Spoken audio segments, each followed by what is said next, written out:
প্রধান উপদেষ্টা চীন সফরকে ইতিবাচক হিসেবে দেখছে বিএনপি। দুপুরে গুলশানে সাংবাদিকদের সঙ্গে মত বিনিময়ের সময় এই মন্তব্য করেন মির্জা ফখরুল ইসলাম আলমগীর। তিনি বলেন, নির্বাচনের সুনির্দিষ্ট রোডম্যাপ ঘোষণা করলে অনেক সংকট কেটে যাবে।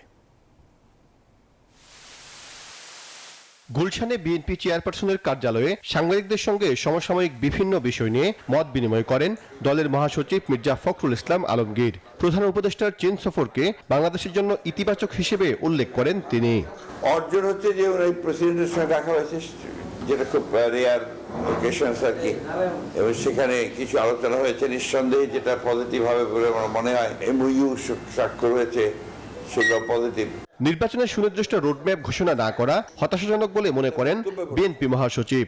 বলেন, সংস্কারের কথা বলে নির্বাচন পিছিয়ে দেওয়া যৌক্তিক নয়। নির্বাচনটা যে আমরা চাচ্ছি, এটা নট বিকজ অফ যে আমরা ক্ষমতা যাওয়ার জন্য চাচ্ছি।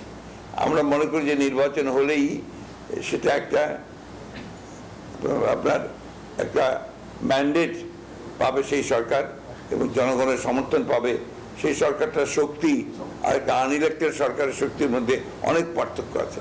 আওয়ামী লীগ নিষিদ্ধের বিষয়ে জানতে চাইলে বিএনপি মহাসচিব বলেন, জনগণ সিদ্ধান্ত নিবে আওয়ামী লীগ রাজনীতি করতে পারবে কিনা।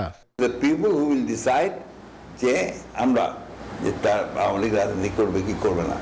তবে এ ব্যাপারে আমাদের কোনো সন্দেহ নাই, দ্বিমত নাই, যে যারা এই গণহত্যার সঙ্গে জড়িত তাদেরকে অবিলম্বে আরো দ্রুত তার সঙ্গে তাদের আপনার বিচার হওয়া উচিত।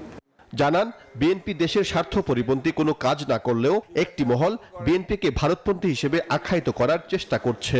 বাংলাদেশের এটা যে জিওপলিটিক্যাল যে অবস্থান, রাজনৈতিক যে অবস্থান, অর্থনৈতিক যে অবস্থান, সব মিলিয়ে এটা ডিমান্ড করে যে Bangladesh should be friends to all.